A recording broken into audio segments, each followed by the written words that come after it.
A flower does not think of competing with the flower next to it. It just blooms. As a society, we take for granted how convoluted and complicated the processes of getting our food from the farm to the table, or growing plants in general. In short, when we grow a garden, we plant a handful of seeds and allow each plant to grow at their own pace. Of course, we're going to give it enough sunlight and water and nutrients in the soil, but after that, the plant is on its own to do its thing. And when we think about flowers, each flower is unique in the garden in its own journey. The flowers in a garden, they're not in competition with one another to have more petals or to be a certain color. Each flower is beautiful and worthy in its own right, and it just does its thing and it blooms. Likewise to a flower, when we think about your journey, don't compare yourself to others because they might be on a different chapter in their book of life compared to you. Okay, so they got married faster than you or got their dream job quicker than you did. The chapter that you're on, it might have a few more or a dozen more pages to go. It's neither good nor bad. Those extra pages full of paragraphs, full of sentences, full of words, that's what makes it your story. It's like attaining a college degree. It doesn't matter if it takes somebody 3 years or even 30 years. At the end of the day, everyone gets the same piece of paper that ends up being on the fridge or collecting dust in the garage somewhere. With that in mind, stop envying others for what they are achieving or having. Start appreciating what you have right now in this moment. And if there isn't much to cherish, then grab the pen and try to change the trajectory of where you are headed. Make better sound decisions, learn from your mistakes, take calculated risks, figure out small wins, and determine achievable goals to change where you are today to go where you need to be in the future. And I beg of you, never ever fall victim to accommodating your life to fit the mold of what society, your parents, your friends, your spouse says that you should be doing or should not be doing. Your adventure is yours. It is not theirs. So go at your own pace, make goals, dream big, make reflections, learn from mistakes, and grow. It's your life, not theirs. You are the one that's going to have to come home every single night feeling miserable about the path that you're on if it wasn't what you wanted, but you listened to other people and that's why you're doing it. You will be the one dealing with the consequences. So make sure that it's something that you truly want. And remember, it's your own timeline, not the timeline of what others say or what society dictates. Go at your own pace.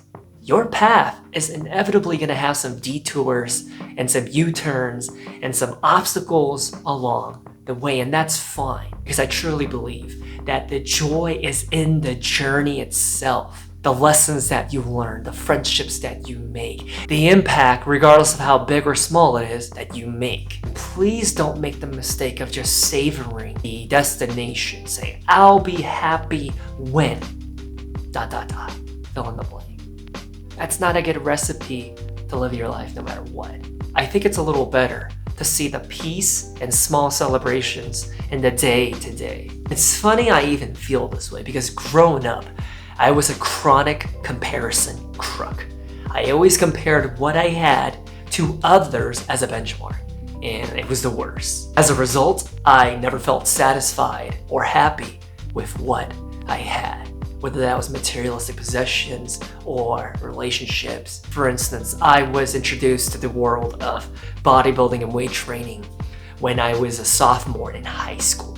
And in terms of working out in the gym, I would see my peers gain muscles at a faster pace than me, and I would always be jealous and envious instead of appreciating the progress that I made at my pace. And kind of similar to that, I was a late bloomer, so I always felt insecure about my size, my physical stature, and my height of all things, and in particular, my shoe size. I always compared the size of my shoes to my peers that were like 6 to 9 inches taller than me. So of course they're gonna have bigger feet, right? Because I was a short guy. And I just always felt like that it wasn't enough. And I can keep giving you more examples, right? To a certain extent, I used to obsess over the number of views that I got on a video when I uploaded it. You know, I think former American President Teddy Roosevelt said it the best, that comparison is the thief of joy. I'll say it again so it resonates harder. Comparison is the thief of joy. I'm going to keep talking about this until you get it, until the point drives home and you resonate with it and you sleep with it and you get up with it. Unless what you have is more than others. If that's the case, then congrats, because you have won the game, or you are currently winning. For that though, humble yourself, because I do have a saying for that as well. If you are more fortunate than others, it is better to build a longer table than it is to build a taller fence. Meaning, if you have more, share it. Rejoice in it. Give back to the community. Fill that long table with more chairs, with people sitting in them.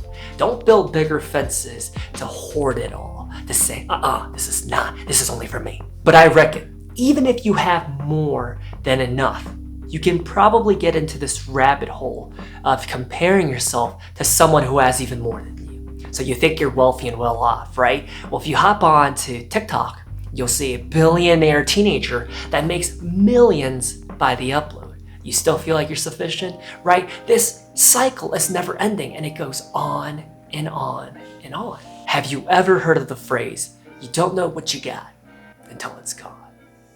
You don't know what you truly got till one day it's no longer with you. Comparing what you have to what others have can be anything, ranging from cars to your career progression to even your partner or girlfriend or boyfriend. I know you. Well, why do you keep looking at other people's partners and comparing yours to theirs? Because you keep looking at other people's partners, in the end, you're neglecting your own partner. And you don't know how good you got it until you break up. Sometimes.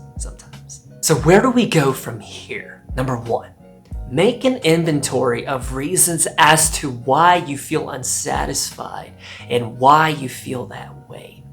For everything you can think of, just open up a Word document on your computer or a notepad, or open up your phone and just start typing away things about your life that you are unsatisfied and why you feel that way.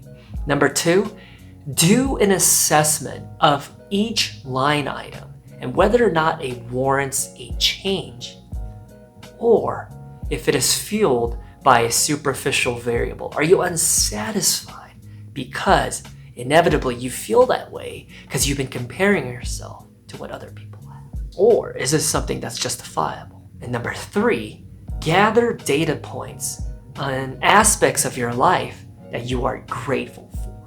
If you can't fill out at least 10 things or reasons that you are grateful for, you got some soul searching to do and some reflecting to do this weekend. You better go brew some green tea and start thinking about it, because there are so many people out there that would do anything to be in your shoes, to have the opportunities that you have. And you might be like, that's not true. I live such a hard life.